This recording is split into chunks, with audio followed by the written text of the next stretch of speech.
Hello, my name is Savidam Goswami. There will be a series of videos on physics and mathematics for now.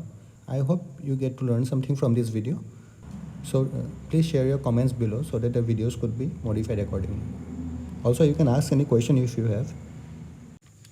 The topic we are about to discuss today is differentiability. Let us consider a function fx. Also, let us take a point C from the domain of the function fx. Then mathematically derivative of function fx is given by this expression, and once again the derivative of the function fx at a given point C is given by this expression. These two formulas are basic formulas. These are the general formulas of derivative, and the condition here is that the limits must exist in these points for these functions.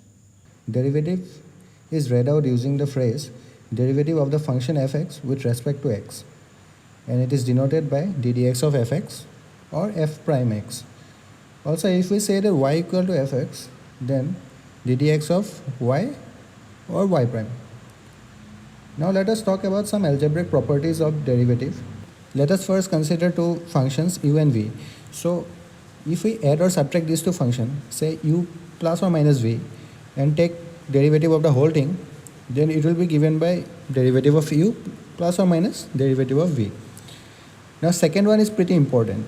Okay, this is a product rule. So for those two functions u and v, if we multiply them, say u into v, and then we take the whole derivative, then it is given by derivative of u into v plus u into derivative of v. That is the derivative of the first function multiplied by the second function plus the first function multiplied by derivative of the second function. The third rule is for u and v, the two functions u and v, if we divide those two functions, say first function divided by the second function, and take the whole derivative, then it is given by derivative of the first function multiplied by the second function minus first function multiplied by the derivative of second function, and the whole thing divided by the square of the second function. So these three are pretty important rules, especially 2 and 3.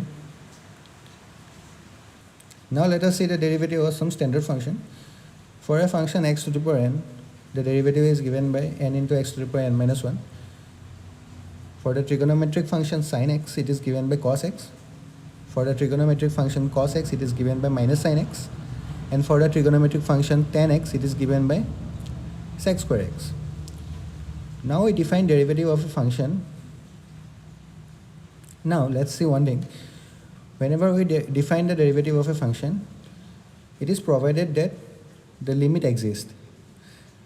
Now what if the limit doesn't exist? Well, in that case, the function is not differentiable at that point. Now this leads to another conclusion. A function is differentiable at a point C, then it is also continuous at that point. Let us remember one thing here.